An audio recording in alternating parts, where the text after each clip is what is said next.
And we were doing so well, ladies and gentlemen. And then we weren't. It's only really one news story really worth talking about, and that is stage 6 load shedding. Yep, stage 6 load shedding. Again. Now, many of you may be looking at stage 6 load shedding and asking yourself the fundamental question: why have we got load shedding?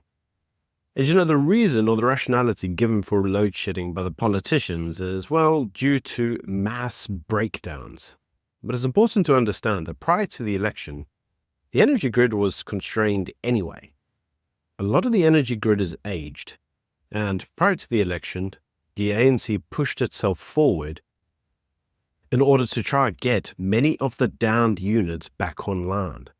Now, we had our nuclear power station at Koeberg, they put that back online. There were the 2 coal power stations that were built and never really worked, and they pushed them online, although not at full capacity. And they repaired some of the old coal fleet stations. Now, the reason that Ramakorpo was given the assignment to get the energy grid back up and running was because the ANC knew that one of the key components of losing the election would be the energy. Load shedding was a massive issue for South Africa and for the electorates in South Africa. Even in the townships, they understood. They know when the power goes out. And it was a sign of a failed state. So why is all this actually really relevant right now?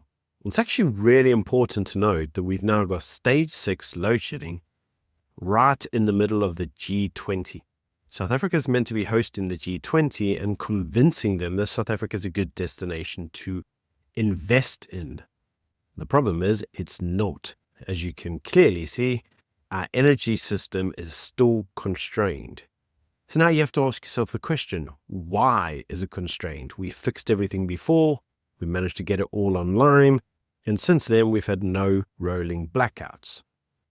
Many individuals speculated that the reason we weren't having rolling blackouts was because we were using the gas turbines or the diesel turbines. Apparently we weren't using them. We had just repaired the energy grid. We even did a video on Ramakorpo's doing a good job. He's repairing the energy grid. But South Africa's failure in terms of its electricity supply isn't actually in the existing grid. It's that it's not expanding the grid. And in order to understand that, we actually have to go back to the era of Andre de Ruyter. And if you recall, Andre de Ruyter was a greenie. And as a greenie, he believed that South Africa's future energy generation was in the green sector, whether it would be in solar or wind turbines. The problem is neither of them are very reliable. They don't actually output the energy requirements for a modern economy's grid. Now, what we actually did is we needed brand new coal power stations, but South Africa signed numerous treaties that says we won't build. And there is only one other option. If it's not coal, it's got to be nuclear. And we're not going to do that because we don't have the money. Now, you may recall that we tried to get the money before under Jacob Zuma, and everybody said, no, you can't do that because Zuma will steal the money dry. The biggest problem is that nuclear is actually internationally regulated. It can't just be regulated in South Africa, which means that all the international bodies have to agree basically on the standards that you're applying. So you can't have the same level of theft as, say, you have an ESCOM because of the international oversight. Nuclear has been a very problematic energy source for South Africa, even though now South Africa is at the moment pitting brand new tenders out to places like Russia and Iran, basically saying, come here and build us some nuclear power stations because we desperately need it. And that's why we're actually asking them to come and bid. Yes, it is a little bit of a poke in the bear's eye, the US that is, but we desperately need the energy generation. And the problem is, ladies and gentlemen, we're not going to get that energy generation for years. Even if we build the relevant stations, I mean, we've got 2 stations that have been built for the last 10 years and they don't work and they're coal. So how are we going to get these advanced tech stations built on time and on budget without theft and sabotage? I just don't see it happening. So where does that leave us? Well, actually, where it leaves us is nearly 6 months of stage 6 load shedding. Because apparently the current news is that stage 6 load shedding is almost indefinite for now. Because one of the power stations that are blowing will apparently take 6 months to repair, 180 days, they were saying.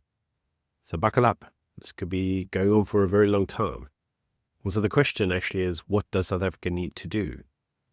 Well, I've only got one suggestion, and that is, well, follow Trump, because you see what Trump's doing is he's saying that the whole green energy thing is a scam. And he says he's going to invest in any energy solution that he can get his hands on, whatever's the most efficient and cost-effective for his country. If that means coal, burn coal, baby. If that means petrol, burn petrol, baby. And he is going to use oil, and he's going to use coal, and he's going to do all those things because he needs to make America great again. And that's actually a lesson that South Africa should be using.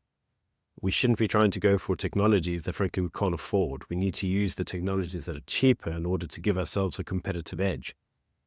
China does it. I mean, they build coal power stations out of their wazoos, and then are able to produce cheap things as a result of it. But we all know how politicians work. You see, many of the politicians are actually funded by overseas pressure groups. So unfortunately, they've signed up to things that frankly they shouldn't have. And what is the end result of all this? ANC's support has gone down. It's now at 30%. ANC is not doing well. And come the next elections, the ANC are going to get hiding in half. And yet again, one of the key components to this is going to be load shedding. They knew it was a feature in the last election, which is why they scrambled to make the energy grid reliable, even though it's not reliable because we've seen the breakdowns. But it was robust at the time. We had a very long stretch of no load shedding. Unprecedented in modern times, if you will. And Ramaphosa's gone around the world numerous times saying how wonderful our nation is because, look, we managed to solve load shedding. Except we haven't. It's back with a vengeance. Right when they don't want it. Right during the G20. How embarrassing. And so you have to ask yourself the question, well, what's Ramaphosa going to do now? And we all know the debacle that's going on with the US, specifically in terms of the refugee issue. The less I say on that, the better. And obviously also given the economic situation with Goa in the US. And there are signs that Ramaphosa is having to start changing tack. Godongwana's budget, it's suggested the next budget is probably going to be an austerity budget because he understands he doesn't have any money. Ramaphosa himself is going to have to start looking at some of his key legislation and the job-killing legislation and asking fundamental questions of whether we can afford to have these. Ideologically, maybe they sound great to him, but they are job-killing forms of legislation. And unfortunately, when you need to create jobs in a hurry, some of them might have to go. But the problem is, will Ramaphosa actually have the balls to actually pull the trigger and get rid of them, given that it's likely to lose him a lot of support with the unions and his party? My answer is no. No, he's not, because that's not the Ramaphosa we all know. But that's just my opinion, ladies and gentlemen. You let me know what you think in the comment section below. Until tomorrow, bye.